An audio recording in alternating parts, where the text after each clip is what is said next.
Kurnool bus ప్రమాదంలో విస్తుపోయే అంశాలు ఇప్పుడు బయటకు వస్తున్నాయి. ప్రమాదం జరిగినటువంటి సమయంలో అక్కడ డ్రైవర్ వ్యవహరించినటువంటి శైలి, ఆయన అక్కడ తీసుకున్నటువంటి నిర్ణయాలే బస్సులో ఉన్నటువంటి అనేక మంది ప్రాణాలు పోవడానికి కారణంగా మారాయా అనే ప్రశ్న ఉత్పన్నమవుతుంది. మొదటిది ఫస్ట్ ఆఫ్ ఆల్ యాక్సిడెంట్ చేయడమే తప్పు చేశాడు డ్రైవర్. ఎదురుగా వెళ్తున్నటువంటి బైక్ని గుద్దేసి ఆ బైక్ మీద వెళ్తున్నటువంటి అతను కూడా చంపేశాడు. మొదట తప్పు డ్రైవర్ అక్కడ చేశాడు.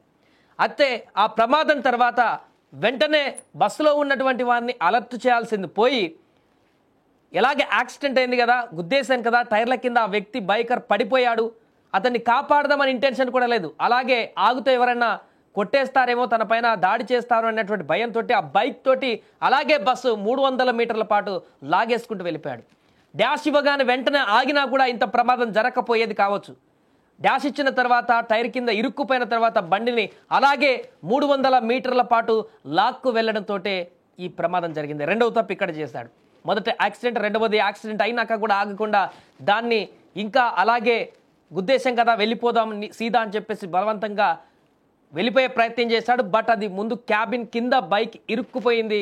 ఆ ఇరుక్కుపోయిన క్యాబిన్ 300 మీటర్లు అలాగే బస్సు రూడ్గా వెళ్ళడంతో ఆ మంటలు రోడ్డుకు ర్యాపిడ్ వచ్చి ఆ మంటలు ఎగిసిపడి బైక్లో ఉన్నటువంటి ఫ్యూయల్ బయటకు వచ్చి అది బస్ క్యాబిన్ వరకు అంటే ఒక్కసారిగా అగ్ని ప్రమాదంగా మారింది. రెండో తప్పిది. మూడవది, ఈ అగ్ని ప్రమాదం వచ్చినటువంటి తర్వాత అంటే ఒక్కసారి మంటలు వచ్చిన తర్వాత ఆల్రెడీ యాక్సిడెంట్ అవ్వగానే బస్సులో ఉన్నటువంటి వాళ్ళందరికీ కూడా అలర్ట్ చేయాల్సిన పరిస్థితి ఉన్నది.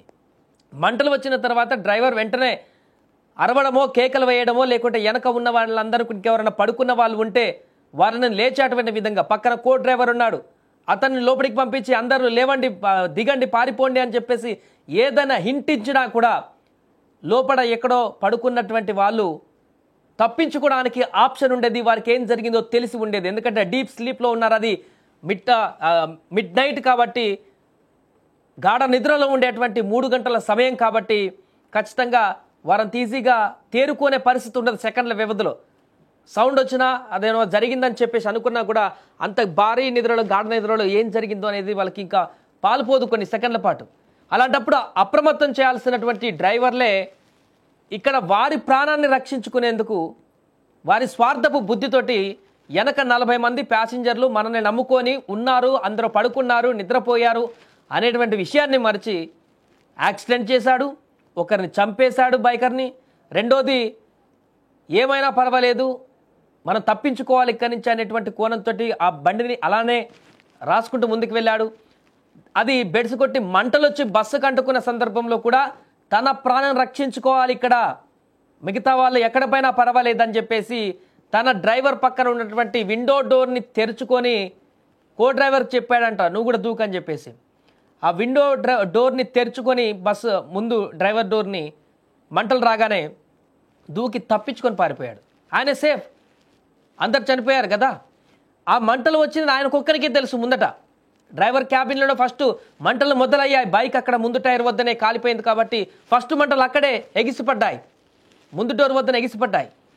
ఆ సమయంలోనే కొంత మెచ్యూరిటీగా బిహేవ్ చేసి బస్సు లోపలికి వెళ్ళి అందరినీ లేపి దూకండి అని చెప్పేసి ఆ అద్దాలు, సైడుకున్న అద్దాలు పలగొట్టి దూకేసినా కూడా ఇంత దారుణమైనటువంటి పరిస్థితి ఉండేది కాదు. ఇంతమంది చనిపోయేవారు కారు. 1-2 మంది ఒకవేళ అప్పటి వరకు ఇంకా స్పీడ్గా మంటలు ఉంటే ఈ ప్రయత్నం చేస్తే 1-2-3 తప్ప ఇంత భారీగా ప్రాణ నష్టం అయితే వచ్చేది కాదంటూ కూడా చెప్తున్నారు. కేవలం డ్రైవర్ తప్పిదం, అతను తీసుకున్నటువంటి నిర్ణయం, అతను చేసినటువంటి ఈ నేరమే ఈరోజు ఇంతమంది ప్రాణాలను బలి తీసుకున్నట్టుగా చెప్తుంది. ఒకవేళ అలా చేసి ఉంటే ఖచ్చితంగా ఈరోజు ఇంతమంది ప్రాణాలైతే బలయ్యేటువంటిది కాదంటూ కూడా చెప్తున్నారు. పూర్తిగా తన వైఫల్యం, డ్రైవర్ చేసినటువంటి తప్పిదం ఇప్పుడు ఇంతమంది ప్రాణాలను బలి తీసుకుంది. ఒక కుటుంబాన్ని మొత్తాన్ని చిదివేసింది. చూస్తున్న ఒక ఫ్యామిలీ దీంట్లో తగలబడిపోయింది. మరికొంతమంది ఉద్యోగాలు చేసేటువంటి వారు తల్లిదండ్రులను దూరం అయిపోయి ఇప్పుడు ఉద్యోగరీత్యా అక్కడ బెంగళూరులో వెళ్తున్నటువంటి వారు కూడా అక్కడ మృతి చెందారు. మహిళలు మృతి చెందారు, యువకులు మృతి చెందారు, అనేక మంది దీంట్లో చనిపోయినటువంటి దుస్థితి. ఈ మధ్యకాలంలో ఎప్పుడు ఇంత భారీ అగ్ని ప్రమాదం బస్సులలో సంభవించలేదు. మన 2 తెలుగు రాష్ట్రాలలో కూడా 2012లో జరిగింది ఎప్పుడో ఒకసారి అత్యంత భారీ అగ్ని ప్రమాదం అది. దాని తర్వాత మరలా ఆ ప్రమాదాన్ని గుర్తు చేసేటువంటి విధంగా ఈ ప్రమాదం కనిపించింది. అంత భయంకరంగా ఈ యొక్క ప్రమాదం క్రియేట్ అయింది. ఇప్పుడు అసలు బస్సులోనే కూర్చున్న సీట్లలోనే పడుకున్న సీట్లలోనే వాళ్ళ యొక్క స్కెల్టన్స్ కనపడుతున్నాయంటే అర్థం చేసుకోవచ్చు ఎంత దారుణంగా వారు బిక్కుబిక్కుమంటే ఆ బస్సులో ప్రాణాలు పోగొట్టుకున్నారు అరుపుల కేకలతోటి ఆ మంటలు వచ్చినప్పుడు అనేది అక్కడ ఉన్నటువంటి ప్రత్యక్ష సాక్షులు చెప్తున్నారు. ఒకసారి వారు మాట్లాడినటువంటి బయట కూడా ఉంది. అంటే డ్రైవర్ అప్పుడు ఎలాంటి నిర్ణయం తీసుకున్నాడు, అక్కడ లోపల ఉన్నటువంటి ప్రయాణికులు ఏం చెప్పారు ఈ యొక్క ప్రమాదం జరిగినప్పుడు అనేది ఒకసారి ఆ బయట కూడా చూద్దాం. కష్టపడి బయటకు వచ్చాము. అక్కడే బెంగళూరు వెళ్తాం. మధ్యరాత్రి 2:30, 2:40 సంథింగ్ టైంలో ఈ ఆపదం నడిచింది. సో దానిలోన డ్రైవర్ ఏం మాకు అంతా అలర్ట్ చేయలేడేంలే. సో 2 వీలర్స్కి గుద్దాడంట. ఆ ఎగ్జిబిషన్లో సైడ్కి వేసాడు గాడి. సో మేము లేచి ముంగల్కి వస్తుంటే అక్కడ ముంగలంతా ఇంగ్లం ఉండే. సో ఆ మంటలోకి నూనెకి వస్తూ ఉండని మాకు ఆపదంలో మేము డ్రైవర్ సైడ్ విండో అంతా పళ్ళకొట్టుకొని అక్కడే దుంకి బయటికి వచ్చాము. సో వెనక ఉన్న అందరికి కొంచెం అలర్ట్ చేసి మేమే దుంకుతీమి. కొంచెం మంది లేచి వారు కూడా బ్యాక్ సైడ్లో అన్ని గ్లాస్ అన్ని పళ్ళకొట్టి వారు బయటికి వచ్చారు. అక్కడి నుంచి కొంచెం ముందు 10-12 మెంబర్స్ వెనక నుంచి వచ్చారు. ముంగల్ నుంచి డ్రైవర్ విండో నుంచి ఒక 5 మంది మేము వచ్చాము.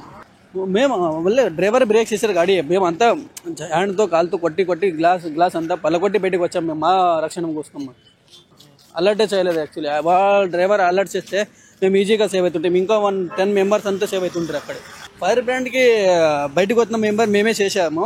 తర్వాత పోలీస్ అంతా వచ్చి ఫైర్ బ్రాండ్ తెప్పించి ఆర్పించారు.